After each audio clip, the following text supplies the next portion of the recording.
인류 역사가 진행되는 동안에 비록 이 세상이 우리가 성경이 가르치시는 그 내용대로 우리가 보면 이 세상은 창세기 3장 이후부터 죄로 오염되어 있으나 하나님의 일반 은총, 하나님께서 그냥 망하도록 방관하고 두시는 것이 아니라 하나님께서는 그래도 이 세상에 생존하고 또 발전을 누릴 수 있도록 일반 은총을 주십니다. 그 가운데 사람들의 지식도 하나님이 주신 그 지혜들이 있기 때문에 많이 발전했는데요. 이 지식은 시간이 지날수록 점점 늘어나서 더 깊어지고 더 많이 누적되는 것을 보게 됩니다. 한 예로 1960년대에 고등학생을 살았던 그 시절, 그때 배웠던 고등학생들이 배웠던 교과 과목의 내용과 지금 2023년에 고등학생을 살고 있는 학생들이 배우는 교과 과목의 내용이 거의 똑같지 않고 많은 내용의 차이가 있습니다. 왜냐하면 60년대와 2020년대까지 그 진행되는 가운데 그 사이에도 많은 지식의 발전들이 있기 때문에 다른 내용들로 교체되거나 아니면 더 많은 내용들이 많이 겹쳐서 배워야 될 내용들이 과거에 있었던 그 지식보다 더 많이 늘어난 것을 우리가 보게 됩니다. 앞으로 더 할 거예요. 그죠? 지금도 우리는 우리 현실 세계에 아직 피부로 와닿지 못하지만 너무나도 미지의 세계인 AI 세계, 그리고 그 세계를 통해서 파생될 이후의 모든 역사들까지 우리는 감히 상상할 수 없을 것이다 라고 미래학자들은 내다보고 있습니다. 앞으로 주님께서 오시는 그 날까지 과연 얼마나 시간이 허락되었는지 모르겠지만 점점 지식은 늘어날 것이고 그 지식의 깊이는 더 깊어져서 우리가 상상하지 못한 세상들을 우리는 더 보게 될지도 모르겠습니다. 실제로 우리는 그동안 보았던 거시세계, 예를 들어 우주를 바라보는 우리의 관측의 범위가 더 넓어지고 더 깊어진 것을 보게 되죠. 그래서 지금 실제로 많은 학자들이 막 신나 있어요. 제임스 웹 우주 망원경을 통해서 그동안 보지 못했던 것을 선명하게 더 멀리 관측하니까 이제는 연구할 것들이 늘어나서 정말 막 신나 있는 것을 보게 됩니다. 눈에 보이지 않는 그 미시 세계로 들어가 보면 이미 오래된 그 연구 분야이긴 합니다만 양자역학의 세상을 통해서 우리는 전혀 체감하지 못하지만 그러나 이미 우리의 실생활의 여러 분야를 바꿔가고 있는 그런 연구 결과들도 있는데 앞으로 더 해질 것 같아요. 더 멀리, 더 광활하게, 아니면 더 세밀하게 우리가 정말 상상하지 못한 거시세계와 미시세계를 다룰 텐데, 이런 지식의 내용들이 더 깊어지고 더 넓어지고 더 많아진다 할지라도 우리가 절대로 포기하지 말고 뒤로 미루지 말아야 될 가장 중요한 지식이 있는데, 화면에 뭐라고 되어 있죠? 바로 내가 누군지 아는 것이 중요합니다. 목사님 뭐 먹고 사는 문제 그게 중요하지, 내가 누군지 그거 몰라도 내가 나를 가장 잘 아는 거 아닙니까? 라고 생각하실지 모르겠지만 천만의 말씀이에요. 우리는 우리 자신을 우리가 가장 잘 안다고 생각하지만 오히려 그만큼 우리가 우리 자신을 더 모를 경우들이 참 많이 있는 것을 보게 됩니다. 내가 나를 잘 안다고 하는 그 오만한 생각에 사로잡히는 순간 어떤 사람은요 자기를 너무 맹신해요. 그래서 온갖 실수들을 다 합니다. 또 어떤 사람들은 자기 자신을 매우 초라하게 판단합니다. 그래서 자기 자신을 정서적으로 학대하는 사람들이 참 많이 있어요. 그리고 나에 대한 잘못된 이해가 있기 때문에 어떻게 살아가야 되는지 전혀 모르고 그냥 세상이 이렇게 살아가니 나도 그냥 그렇게 살아가겠다고 그냥 의미 없이 그렇게 살아가는 많은 사람들을 우리는 이 시대에 보게 됩니다. 많은 과학 발전과 그리고 지식의 누적들이 늘어나고 있지만 오히려 사람들의 정신세계는 더 피폐해지는 그런 말세의 때를 살고 있는 이때 우리는 특히 예수님을 믿는 우리는 나에 대한 올바른 이해를 반드시 해야 되는데, 그 이해는 다른 지식도 마찬가지죠. 우리가 누군가에게 뭔가를 알려면 애매하게 그냥 수박 겉핥기로 그 지식을 갖고 있는 사람에게 물어볼 것이 아니라 그 분야의 전문가에게 물어보면 돼요. 우리가 누구인지, 우리가 어떤 존재인지 그 전문가는 상담사나 정신의학과가 아니라 바로 우리를 창조하시고 우리를 그 누구보다 잘 아시며 또한 지금도 우리를 가장 세심하게 살피시는 하나님께 우리가 어떤 존재인지를 배우는 게 가장 정확합니다. 그 하나님께서 우리에게 그 사실을 알려주시기 위하여 기록해 주신 66권 성경 중에 오늘 본문 말씀을 통해서 내가 어떠한 존재인지 중요한 두 가지 진리를 좀 살펴보고자 합니다. 자, 오늘 본문을 이해하기 위해서는 우리 사무엘상 20장 14절과 15절을 좀 보겠는데요. 우리 14절 한번 괄호는 생략하고 함께 읽겠습니다. 14절 먼저 읽겠습니다. 시작.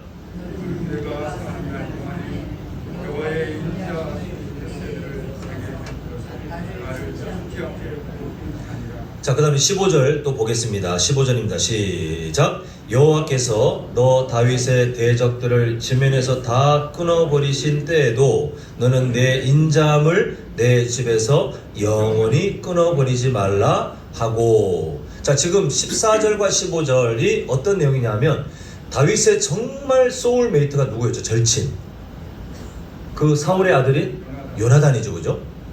참 기구한 운명 아닙니까? 아버지 사울은 다윗을 어떻게든 죽이고 싶어서 안달나 있는데 그 아들인 요나단은 다윗의 그 인격에 매료됐는지 모르겠지만 완전히 절친이에요. 절친. 근데 계속해서 아버지 때문에 이 둘의 관계가 가깝게 서로 그 우정을 평생 유지할 수 없게 된 것을 확인했을 때 이 요나단과 다윗이 이런 대화를 하는데요. 특히 요나단이 이런 부탁을 하고 있는 겁니다. 지금 14절과 15절은 요나단이 하고 있는 부탁인데요. 지금 14절 다시 한번 보여주시면요. 너는 내가 사는 날 동안에 여호와의, 자, 이제 오늘 우리가 좀 주목할 단어입니다. 인자하심. 14절에 보면, 지금 15절입니까? 14절을 한번 보여주시죠. 예. 14절에 보시면 인자하심, 여호와의 인자하심이라고 할 때 번역된 단어가 뭐냐면 헤세드인데, 이게 오늘 본문을 우리가 이해할 때도, 우리 자신을 이해할 때도 절대 잊지 말아야 될 단어입니다. 헤세드가 나오죠. 이 헤세드를 내게 베풀어서 나를 죽지 않게 할 뿐 아니라, 지금 요나단은 앞으로 어떤 일이 있을지 모르겠지만 하나님이 다윗을 존중한다는 것을 발견한 것 같아요. 그래서 나중에 어떤 일이 있든지 네가 하나님의 그 헤세드를 닮아서 나에게 자비를 베풀어 달라. 또 15절 보겠습니다. 15절 보시면 여호와께서 너 다윗의 대적들을 지면에서 다 끊어버리신 때에도 너는 너의 인자함, 똑같은 말이에요. 헤세드를 내 집에 영원히 끊어버리지 말라. 우리 가문에도 너의 헤세드, 인자하심을, 하나님의 인자하심과 똑같은 단어거든요. 그 헤세드를 베풀어 달라, 끊지 말아 달라, 이렇게 서로 부탁하면서 약속하는 것을 보게 됩니다. 이렇게 약속을 맺었지만 안타깝게도 우리가 보았던 것처럼 요나단은 결국 전쟁 중에 전사하게 되고, 사울 왕의 가문이 몰락한 이후에 사무엘 하로 들어와서 다윗이 드디어 하나님께서 약속하셨던 그 오랜 시간이 지난 다음에 이스라엘 전체 왕이 되는 것을 보게 됩니다. 자, 오늘 본문 1절로 한번 가보겠습니다. 1절 이렇게 내용이 됩니다. 다윗이 이르되 사울의 집에 아직도 남은 사람이 있느냐? 내가 요나단으로 말미암아 그 사람에게 은총, 또 같은 말이에요. 인자하심이라고 해석되었지만 또 은총이라고 해석되었지만 원어는 뭡니까? 헤세드예요. 오늘 계속해서 헤세드라는 말을 기억하셔야 되는데, 그 헤세드를 내가 베풀리라. 아까 우리가 보았던 사무엘상 20장 14절과 15절에서 요나단과 함께 맺었던 그 언약을 지금 누가 기억하고 있어요? 다윗은 신실하게 언약을 맺고 기억하고 있습니다. 그래서 신하들에게 지금 그 약속에 충실하기 위해서 신하들에게 사울 왕의 가문 중에 남은 자가 있느냐? 그 가문이 몰락한 것처럼 보이지만 혹시 있느냐라고 했더니 요나단의 아들 중에 정말 겨우 목숨을 겨우 건진 무비보셋이라는 사람이 있는 것을 알게 됩니다.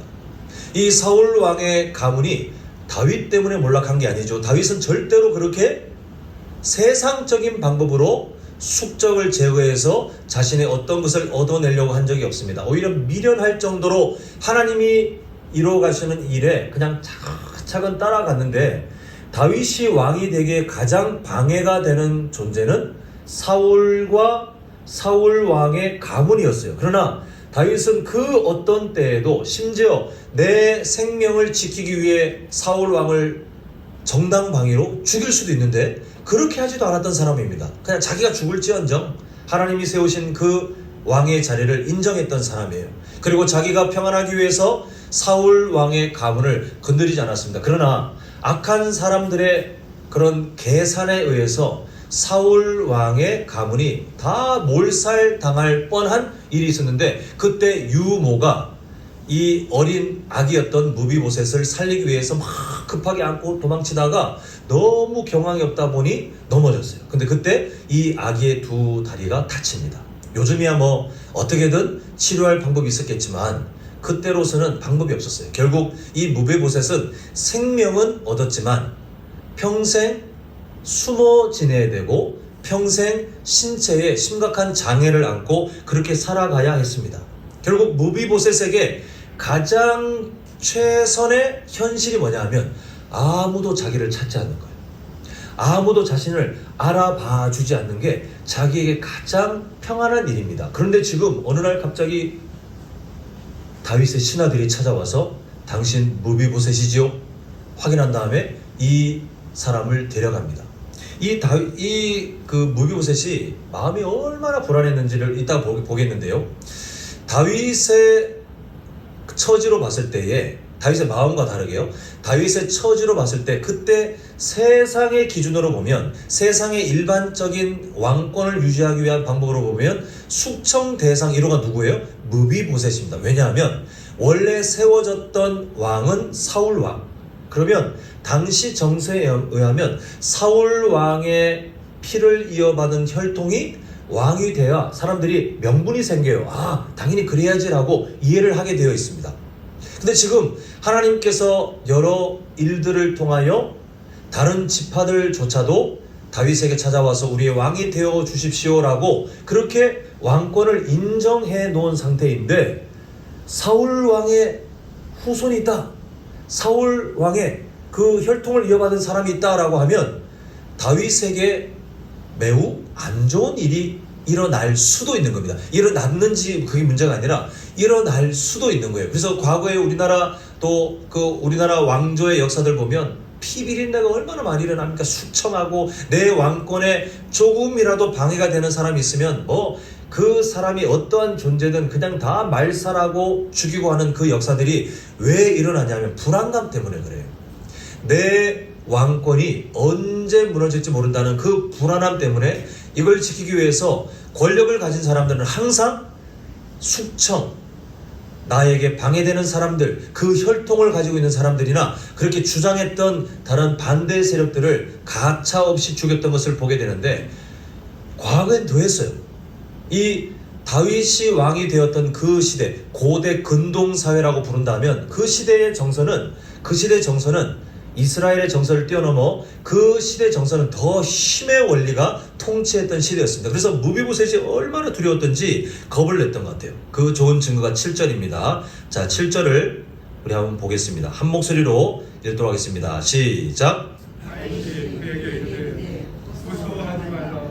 내가 받으시 내 아버지 요나단으로 말미암아 내게 은총을 베풀리라. 내가 내 할아버지 사울의 모든 밭을 다 내게 도로 주겠고 또 너는 항상 내 상에서 떡을 먹을지니라 하니, 이렇게 말하고 있습니다. 다윗이 왜 위로해요? 지금 모든 상황이 무비보셋이 지금 숙청당할 수 있는 그런 상황이에요. 그 두려워했던 것 같아요. 그러더니 다윗이 위로합니다. 그 지금 무비보셋이 좀 의아해할 수 있는 것이, 이제 나 죽었다. 그냥 누가 봐도 나 이제 나를 왕으로 삼아줄 게 아니니까 나 이제 숙청당하겠구나, 그렇게 생각하는데 만나보니 다윗은 어떤 사람이냐면 오히려 자기를 위로하고 있어요. 자기를 안심시키고 있는 것을 보게 됩니다. 그래서 멈추지 않죠. 우리가 그 7절 중간에 보면 그 다윗이 하는 말이 너에게 은총, 헤세드를 베풀 거야. 너에게 헤세드를 베푸노라 하면서 뭘 약속하냐면요, 내가 네 할아버지 사울의 모든 밭을 다 내게 도로 주겠고. 자, 아까 설명드렸죠. 무비보셋은 어쩔 수 없는 그 과거의 이력 때문에 신체에 큰 장애가 남았어요.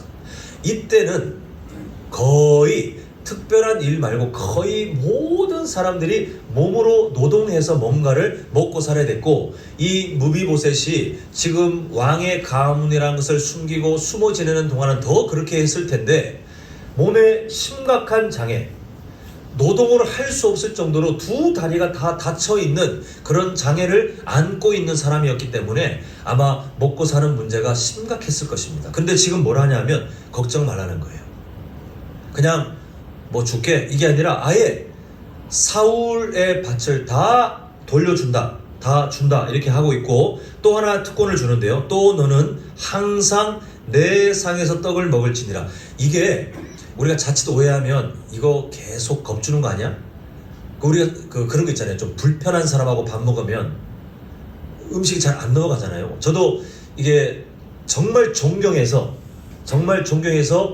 이게 뭔가 질문도 하기 힘들고 그냥 아이고 안녕하십니까 이게 인사할 수밖에 없는 그런 은사처럼 그렇게 바라볼 수밖에 없는 목사님들이 몇 분 계시는데, 그분들과 식사하면 제가 막 자유롭게 대화하고 못해요. 제가 그렇게 마음이 여유롭지가 못하더라고요. 그냥 덜덜덜 떨면서 음식이 코로 들어가는지 입으로 들어가는지 모를 정도로 긴장하는데, 지금 일부러 무비보셋을 늘 식탁에 앉혀가지고 그렇게 겁을 주면서 꼼짝달싹 못하게 하는 거 아니냐 오해할 수 있지만 그게 아니에요.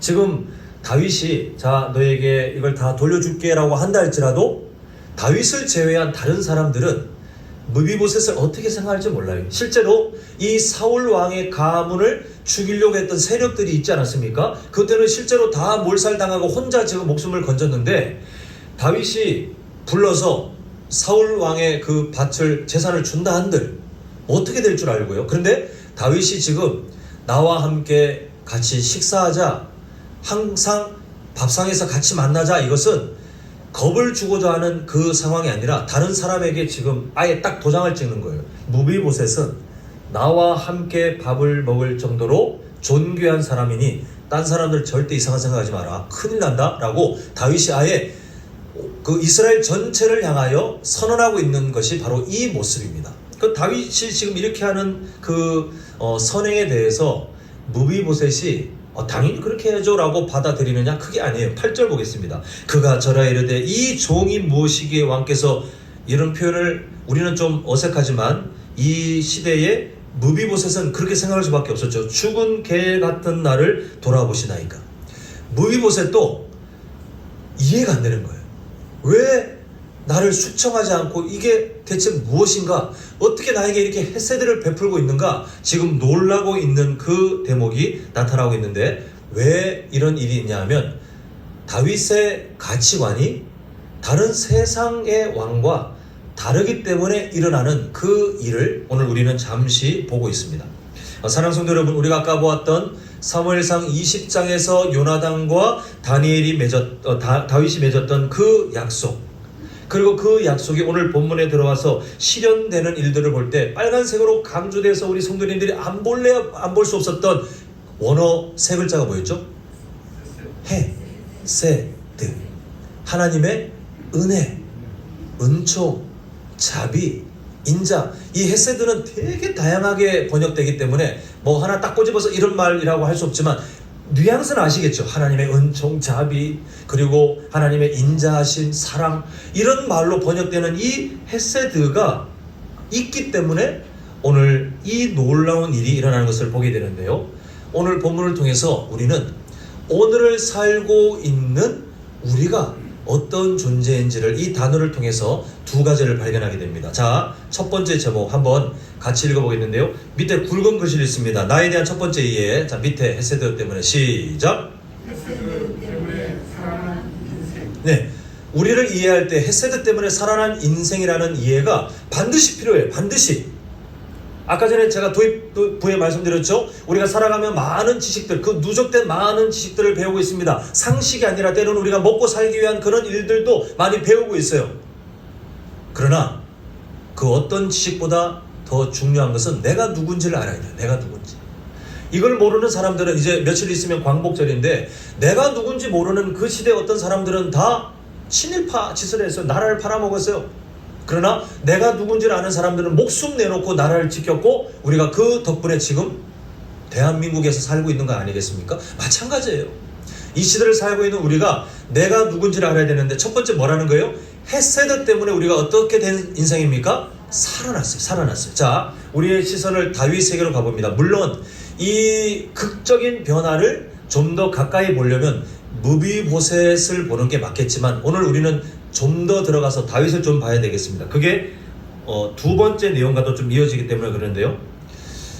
만약에 성경을 잘 모르는 사람이 오늘 와가지고 사무엘 하를 처음 딱 봐서 오늘 9장에 일어나는 일들을 보면 다윗은 왕이네 이렇게 보겠지만 우리 성도님들은 이미 사무엘상부터 해서 쭉 지금 2년에 걸쳐서 다윗이 어떤 삶을 살고 있었는지를 보았습니다. 다윗은 위기라고 표현하기에는 너무 부족할 정도로 정말 인생이 너무 고난 아니었습니까? 그냥 힘드네. 직장 생활에 너무 힘드네. 이런 고난이 아니고 수험생들이 공부하는 게 너무 힘드네. 이게 아니라 진짜 죽음 직전까지 갔던 적이 많이 있었어요. 하나님께서 다윗을 그렇게 훈련시키셨어요. 결국 다윗은 있잖아요. 사울 왕이 다윗이 하나님의 헤세드를 가지고 물론 그런 단어가 사용된 것은 아니지만 우리가 충분히 유추할 수 있는데 하나님의 헤세드를 가지고 귀신에 들려서 막 괴로워하고 있는 악한 마귀의 장난질에 괴로워하고 있는 사울을 위로하기 위해서 음악 치료를 했을 때에 그 선한 일을 하고 있는 다윗에게 사울이 뭘 던졌습니까? 창을 던져서 성경의 표현이 저는 늘 이게 좀 인상 깊어요. 창을 던져 내가 그를 벽에 박으리라. 누가 이런 생각을 할 수 있습니까? 그런데 사울은 실제로 2번이나 창을 던졌던 사람이에요. 다윗은 늘 생명의 위기를 그 경각에 달려있는 위기를 늘 경험했던 사람입니다. 근데 하나님은 그때마다 다윗을 하나님의 헤세드를 통해서 살려주셨어요. 그리고 다윗이 하나님이 생각하신 그 때가 되어서 정말 이스라엘 지파 전체를 품에 안을 만큼 너그러운 마음으로 훈련받을 때까지 또 하나님의 마음을 닮아 대리 통치자로 이스라엘을 통치할 준비가 될 때까지 하나님은 끊임없이 연단하시면서도 다윗을 그냥 광야에 던져놓고 네가 살아남으면 내 사람 죽으면 그냥 모르겠다 이렇게 하신 것이 아니라 늘 동행하며 다윗을 하나님의 헤세드로 보호하시고 헤세드로 생명을 지키시고 그렇게 오랜 시간 동안 동행하시다가 우리가 몇 주 전에 본 바와 같이 드디어 하나님께서는 다윗의 인생 가운데 평안의 시간을 허락하시는 것을 보게 돼요. 그냥 왕이 된 게 아니라 모든 것이 다 생명이 죽음 직전에 갔지만 하나님의 뭐 때문에요? 헤세드 때문에 살아나서 하나님의 사명자로 세움받게 된 것이 다윗의 인생인 것을 우리가 그동안 보았습니다. 우리의 삶이 동일해요.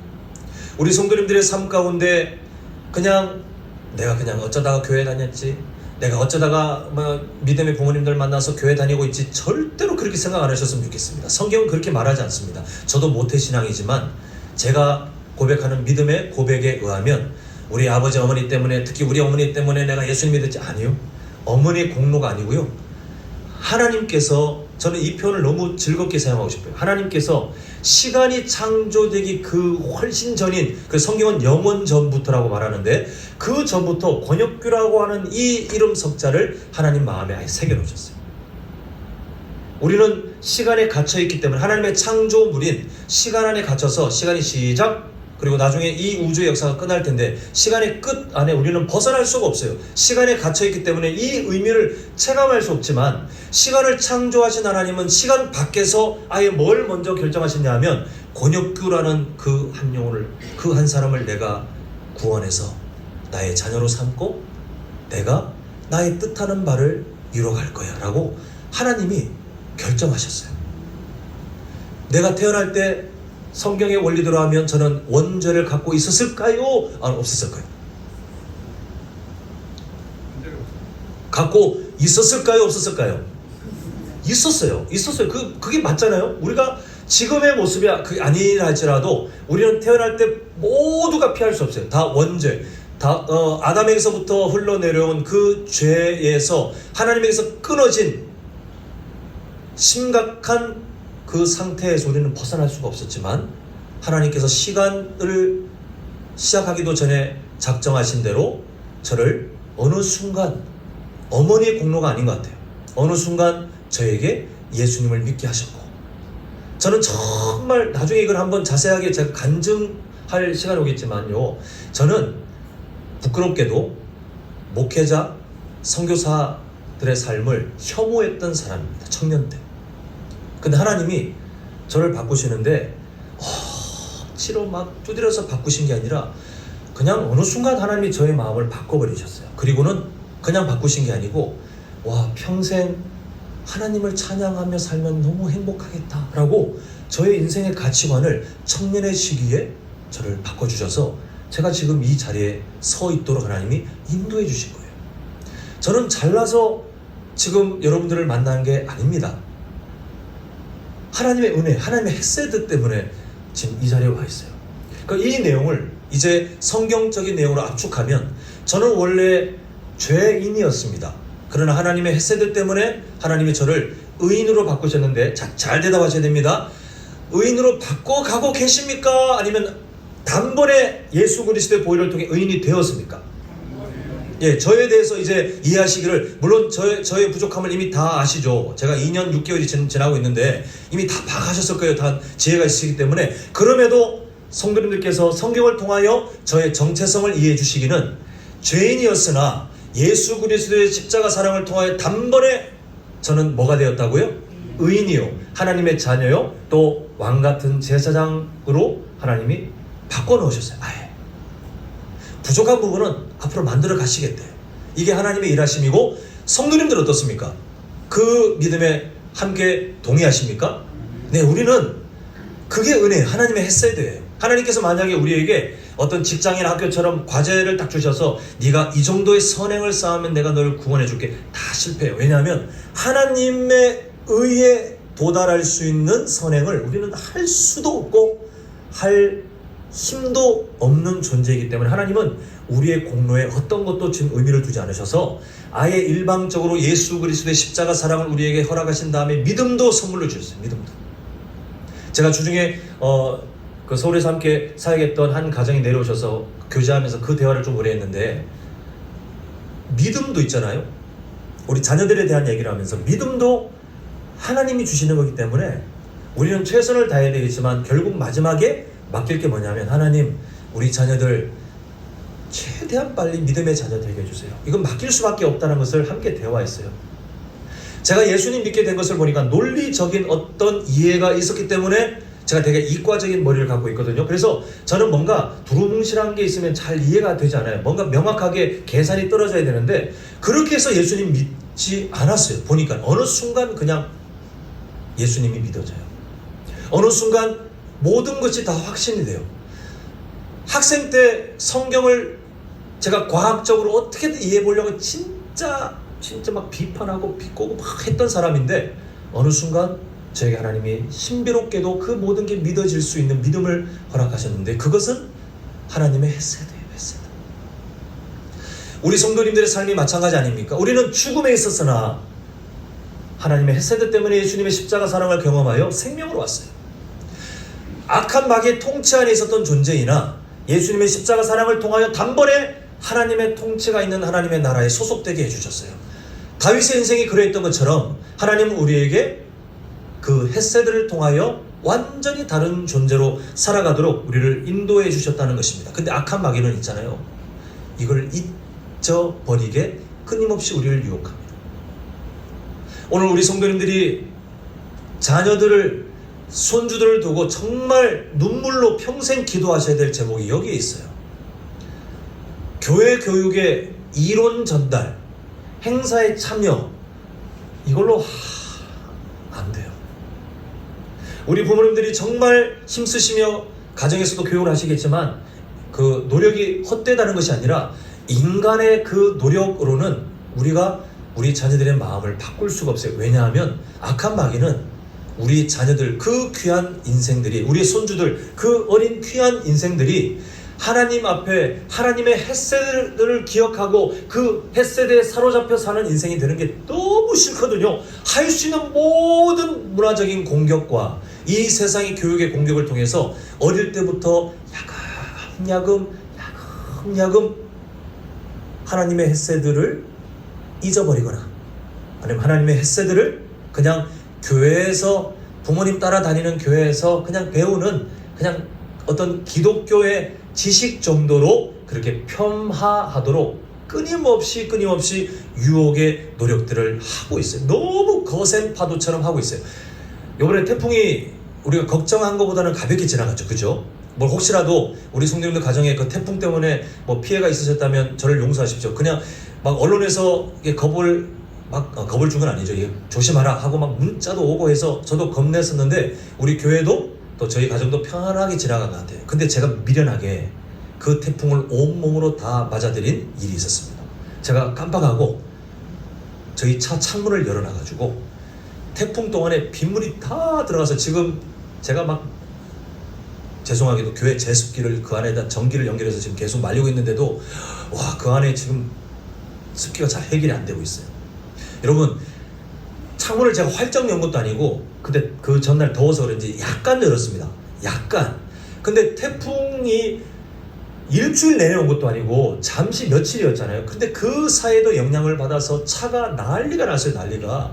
근데 우리 아이들은 태풍보다 더 강한 악한 마귀의 그 거센 유혹을 어릴 때부터 교육을 통해 문화를 통해 하나님의 햇새들을 잊어버리거나 하나님의 햇새들을 가볍게 여기는 것에 온 몸으로 노출되어 있어요. 어떻게 해야 되겠습니까? 저는 성도님들이 정말 가슴을 치며 울며 우리 청년들과 또 우리 결혼한 가정들도 있지만 청년을 칩시다. 우리 청년들과 우리 주일학교 아이들도 아직 어린 아이들의 인생을 위해서 정말 기도로 돕지 않으시면 우리는 할 수가 없어요. 우리 성도님들, 우리가 그 아이들을 또 우리 자녀들의 삶에 하나님의 햇세드가 절대 잊혀지지 않고 그 햇세드로 살아나 있음을 알고 있는 우리 자녀들, 햇세드로 살아나 있음을 알고 있는 우리 주일학교 자녀들이 되면 정말 그 인생은요 걱정 안 하셔도 돼요. 하나님이 정말 그 인생을 책임지시는 거예요. 그러기 위해서 해야 될 것, 우리가 그렇게 먼저 살아야 될 줄 믿습니다. 아멘이신가요? 우리 성도님들, 교회 왔다 갔다 하시는 분은 아니겠지만 그냥 오늘 말씀을 통해서 다시 한번 도전하자면 하나님의 햇새들을 머릿속에 가둬주지 마시고 삶에 갖고 계셨으면 좋겠어요. 내가 하나님의 햇새대로 살아났고 그 햇새들 때문에 완전히 다른 존재가 되었다는 것을 아침에 기억하고 살아가는 사람과 어쩌다가 그냥 예배 중에 아 맞지? 그렇지라고 그렇게 기억하는 사람과 완전히 인생이 다르지 않습니까? 늘 하나님의 햇새들 때문에 내가 살아났다는 그 인생을 절대로 잊지 마셔서 하나님의 햇새드에 사로잡힌 그 삶을 나도 누리고 우리 자녀들과 손주들에게 우리의 삶을 통하여 본이 되는 귀한 인생 되시길 간절히 소망합니다. 우리가 그 일을 기억하는 마음으로 자 화면에 보시면 우리가 다짐이 있어요. 자 한번 함께 읽겠습니다. 자 시작. 자 다시 한번 힘있게 시작.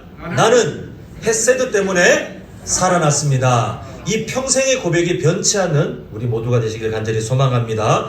자, 두 번째, 나에 대한 두 번째 얘기가 있습니다. 밑에 굵은 글씨 읽겠습니다. 시작.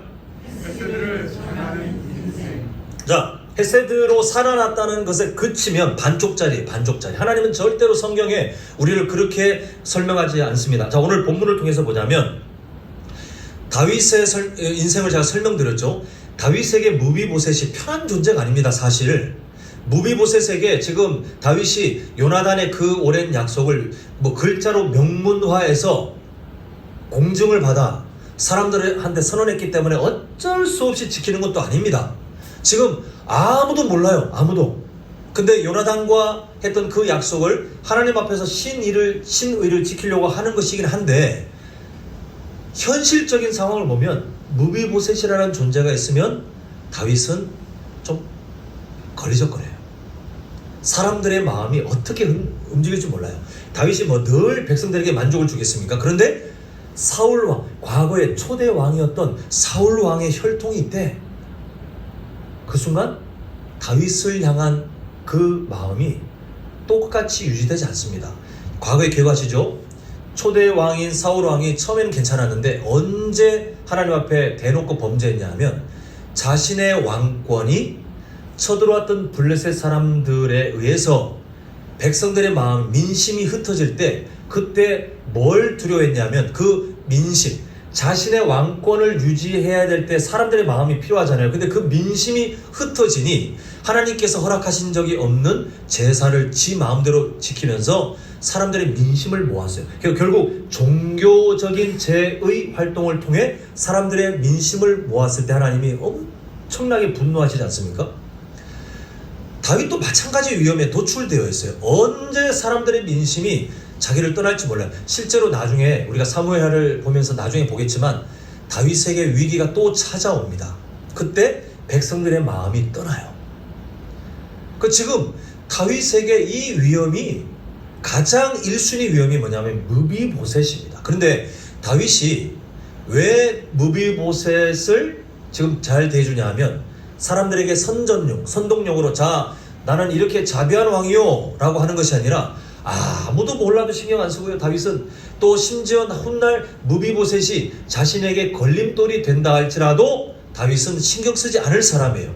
다윗은 하나님의 헷세들을 경험했고 그 헷세들을 배웠기 때문에 요나단과의 약속에 있어서 하나님의 헷세들을 요나단이 거론하지 않습니까? 요나단이 그 약속을 함께 맺었어요. 하나님의 헷세들을 우리 가문에게도 적용해달라. 훗날 그런 일이 있었을 때 그때 이 다윗은 훗날 하나님께서 왕의 자리를 허락하셨을 때에 하나님의 헷세들을 경험한 사람으로 그 헷세드 자비와 은총을 그대로 무비보셋에게 전하고 있는 것을 보게 됩니다. 그 덕분에 고통과 두려움 속에 살고 있던 무비보셋이 처음에는 불려왔을 때 두려워했지만 그러나 시간이 지나면서 다윗의 진심을 알게 되고 정말 다윗의 그 인자함을 누리며 생명을 유지하며 살게 되는 것을 보게 됩니다. 우리도 마찬가지죠. 우리 수요 저녁 예배에 함께 말씀을 나누는 성도님들 기억하시죠? 하나님의 나라가 예수님의 가르침 그 주기도문 안에 녹아 있다고 봤는데 그 하나님의 나라가 이 세상에 그럼 어떻게 실현되는가 우리가 보았습니다. 막 하늘에 신비로운 구름이 막 엄청나게 신비로운 소리가 들리면서 내가 예수다, 내가 하나님이다. 그렇게 하나님의 나라가 임하는 것이 아니라 그랬어요. 하나님께서 세우신 방법은 예수님께서 집약하신 두 가지 명령이 뭐였죠? 누구를 사랑하고요? 하나님 사랑. 그 다음에 또 누구를 사랑합니까? 그대로 이어져서 이웃 사랑으로 가는데 그 이웃 사랑이 바로 하나님께 받은 헷세드. 내가 예수님의 십자가 사랑 때문에 원래는 하나님의 나라에 소속되어 있지 않고 죄의 나라, 죄가 통치하는 악한 마귀가 통치하는 그 속에 소속되어 있던 내가 단번에 하나님의 나라로 옮겨진 다음에 그 은혜를 기억하는 거예요. 아까 첫 번째 이해 아닙니까? 헷세드 때문에 살아난 인생. 그것을 이해하고 살아가는 사람은 마땅히 어떻게 살아가야 하냐면 다른 사람을 대할 때 내가 받은 헷세드를 전하는 거예요. 예수님이 끊임없이 가르치셨어요. 제가 다 설명할 하지 않아도 다 아실 만한 여러 가지 비유들이 있지 않습니까? 예수님께서 끊임없이 비유하신 게 바로 그거예요. 우리가 예수 그리스도의 복음을 통하여 하나님의 헷세드, 인자하심, 용서, 사랑, 자비 그 헷세드를 온 몸으로 다 받아 원래 멸망해야 될 존재인데 이제는 소망이 있고 하나님의 생명을 누리고 하나님과 친밀한 관계 속에 영원한 저 하나님의 나라에서 모든 안식을 누리며 살 수 있는 은혜를 이미 받았다면 마땅히 우리가 받은 헷세드를 사람들에게 전하는 것이 하나님의 부탁이 아니라 명령이에요. 타협할 것이 없어요. 그러니까 우리 안에 저도 자꾸 이렇게 이게 지금 말씀을 전하고 있지만 저도 암암리에 어떻게 지금 타협되어 있냐면 참 무섭죠. 이렇게 전하는 목사인 저도 하나님 사랑은 당연한 필수, 그런데 이웃 사랑은 선택 과목으로 자꾸 느껴져요. 악한 마귀가 우리를 그렇게 자꾸 잘못된 삶으로 끌어넣고 있는데 성도님들 기억하셔야 됩니다. 헷세드는 명령이에요. 만약 우리가 하나님께 헷세드를 받은 사람이 맞다면 우리는 그걸 증명하며 사셔야 돼요. 우리가 받은 구원이 맞다면 우리는 그 구원에 합당한 삶을 늘 증명하며 우리가 살아가야 되는데 그 하나가 바로 이웃에게 내가 받은 헷세드와 같은 하나님의 자비를 마치 오늘 본문의 다윗처럼 안 해도 돼요. 안 하는 게 사실 더 나아요. 손해예요. 그런데 그걸 다 감수하고도 하나님의 인자하심을 그대로 흘려보내는 그 삶을 하나님이 정말 기뻐하셨어요. 그래서 다윗을 하나님이 그 어떤 왕보다 가장 하나님의 마음에 합당한 대리 통치자로 삼으시며 다윗의 왕권을 통하여 훗날 누구에게까지 이르게 하십니까? 예수 그리스도까지 이르게 되는 정말 복된 가문으로 하나님이 그 다윗 때문에 완벽한 사람이 아니었지만 그렇게라도 삶의 방향을 맞춰갔던 다윗을 하나님이 기뻐하시고 많은 복을 허락하신 것을 보게 돼요. 우리에게도 동일합니다. 하나님은 그걸 기뻐하셔요. 우리가 받은 예수 그리스도의 십자가 사랑이 이미 충분합니다. 이미 우리에게 너무나도 분명하게 확신되어 있어요. 그렇다면 어떻게 흘려보내실 거예요? 우리 성도님들께서 세워진 가정, 우리 성도님들께서 세워지신 교회도 마찬가지고 우리 성도님들께서 세워지신 직장과 사업장 아니면 삶의 형편, 특히 우리 성도님들을 힘들게 하는 그 누군가가 있습니까? 왜 그 사람 곁에 우리 성도님들을 하나님이 심으셨을까요?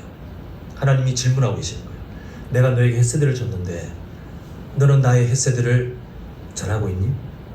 증명하라는 거예요. 만약 증명하지 않는다면 솔직히 의문을 가지셔야 됩니다. 증명할 마음이 전혀 안 드신다면 의문을 가지셔야 돼요. 정말 내가 구원받은 사람이 맞는가? 구원받은 사람은 고민할 수밖에 없어요.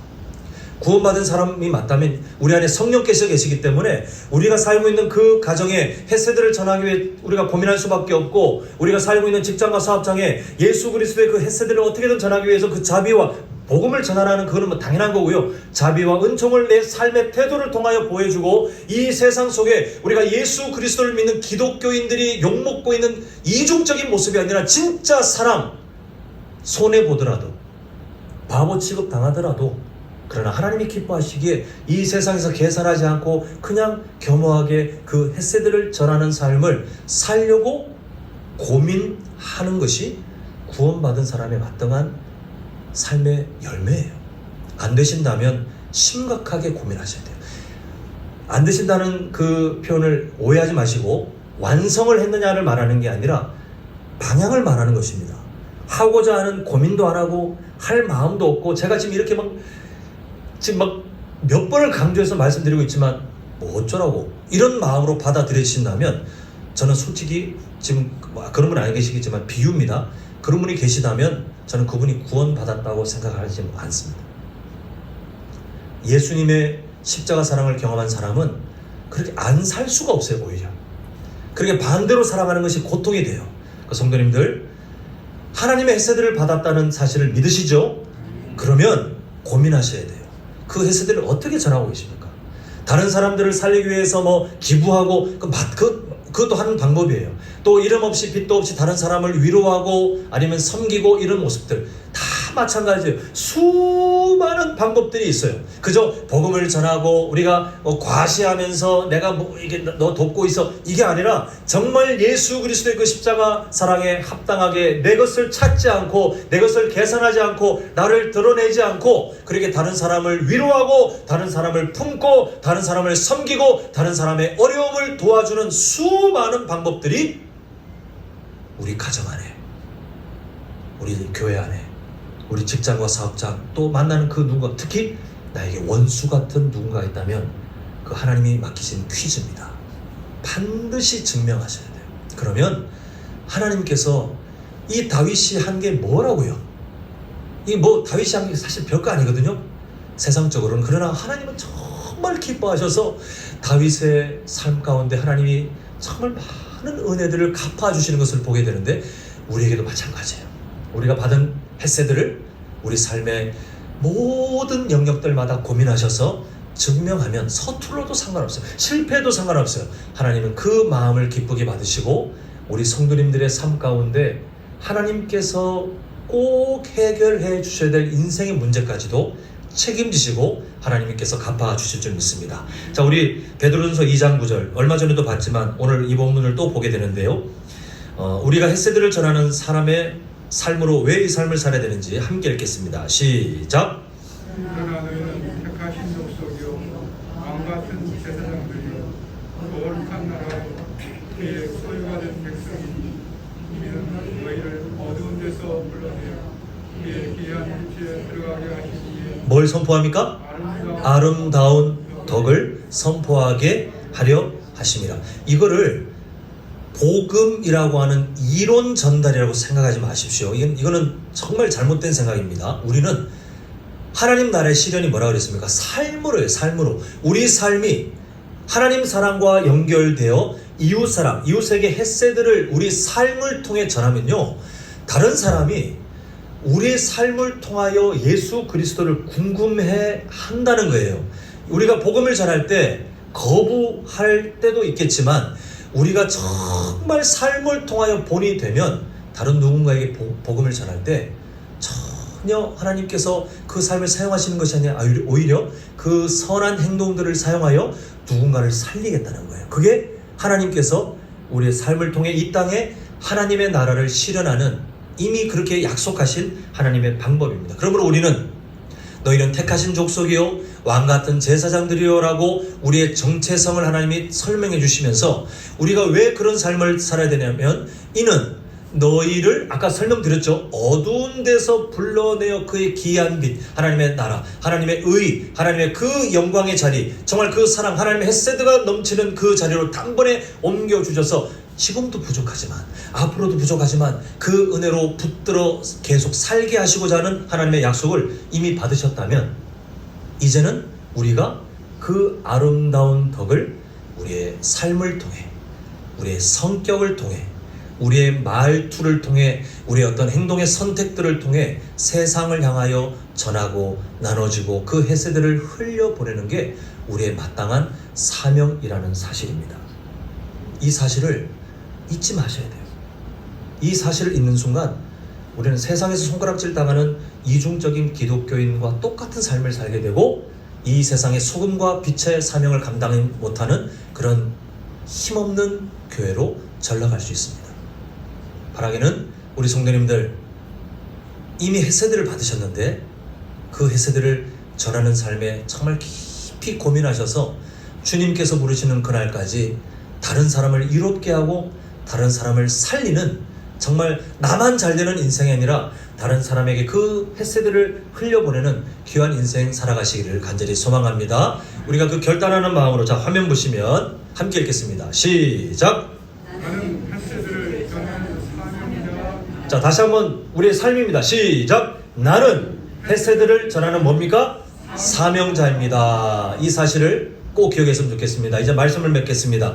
오늘 함께 우리가 보았던 두 제목, 헤세드 때문에 살아난 인생이라는 첫 번째 이해를 기억하시고 또 우리는 거기서 멈추는 게 아니라 그 헤세드를 어떻게 해야 돼요? 전해요. 무조건 흘려보내야 돼요. 어떻게든 흘려보내야 돼요. 그렇게 전하는 인생이라는 사실을 우리가 알 때 이 두 가지 이해가 있을 때 마치 기찻길 선로와 같아요. 그 선로가 하나가 빠지면 기차는 어떻게 됩니까? 전복됩니다. 위험하죠. 근데 이 두 가지 이해가 똑같이 갈 때 우리의 인생은 하나님이 주신 정말 놀라운 일들을 하나님의 섭리 안에 이 세상 속에 펼쳐나가며 그냥 어쩌다가 일주일 동안 막 근근히 힘없이 패배자로 사는 게 아니라 하나님께서 주신 놀라운 능력으로 우리는 이 세상이 감당치 못할 믿음의 사람들로 잘 살아가며 또 우리의 1년 주제처럼 어떻게 됩니까? 성장하는 거예요. 멈추지 않고 예수 그리스도의 장성한 분량을 향하여 성장하는 그 은혜를 우리 모두가 누릴 수 있을 줄 믿습니다. 우리 모두가 그 귀한 삶을 주님께서 부르시는 그날까지 잘 이해하시고 잘 살아가시는 영적 승리자가 되시기를 간절히 소망합니다.